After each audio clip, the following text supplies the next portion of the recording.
Mari kita berdoa, kasih karunia dan damai sejahtera dari Allah Bapa dan dari anaknya Tuhan Yesus Kristus menyertai kamu sekalian. Amin. Bapak, Ibu, saudara-saudara sekalian di dalam nama Tuhan Yesus Kristus, marilah kita mendengarkan firman Tuhan hari ini yang tertulis dalam kitab 1 Yohanes 4 ayat 16. Kita telah mengenal dan telah percaya akan kasih Allah kepada kita. Allah adalah kasih, dan barang siapa tetap berada di dalam kasih, ia tetap berada di dalam Allah dan Allah di dalam dia.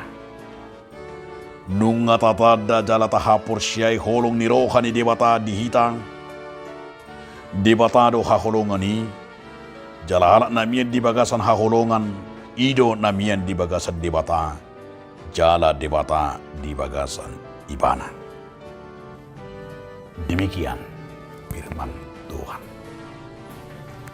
Saudaraku dalam nama Tuhan Yesus Kristus, judul renungan kita,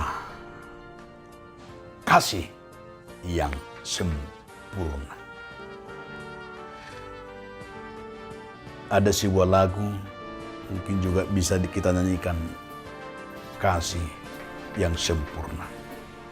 Bisa nanti Bapak Ibu menyanyikannya di rumah atau di kantor atau dalam perjalanan di mobil. Bagaimana kita akan merasakan kasih yang sempurna itu apa? Kasih yang sempurna itulah Allah itu sendiri. Ia telah menyempurnakan kasih manusia. Tentu Yohanes menyatakan di sini, kalau kita lihat dalam Yohanes 3 ayat 16. Karena begitu besar kasih Allah akan dunia ini, sehingga ia mengaruniakan anaknya yang tunggal, supaya setiap orang percaya tidak akan binasa. Itu sebuah kasih yang sempurna.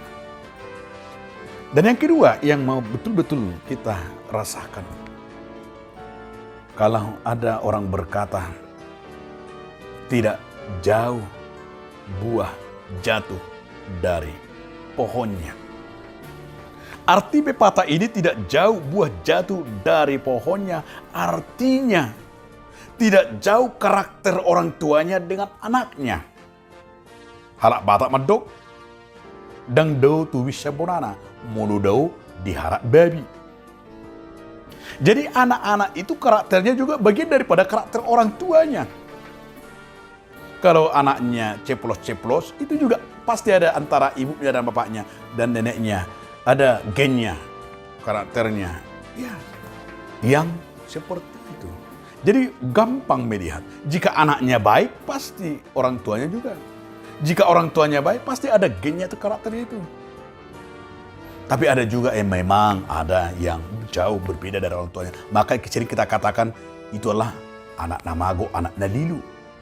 Dan jika orang tuanya jahat, anaknya baik, itulah menjadi anak yang luar biasa. Ada memang, tapi itu tidak begitu banyak. Ya, maka filosofi dan kata ini sering kita dengar, tidak jauh buah jatuh dari pohonnya. Itu benar-benar kita rasakan kedekatan, artinya kedekatan yang kita lihat. Jadi kita juga seperti itu. Jika kita dekat, bahwa kita akan tahu karakter kita, anak Allah atau anak iblis. Dari karakter kita, dari perbuatan kita.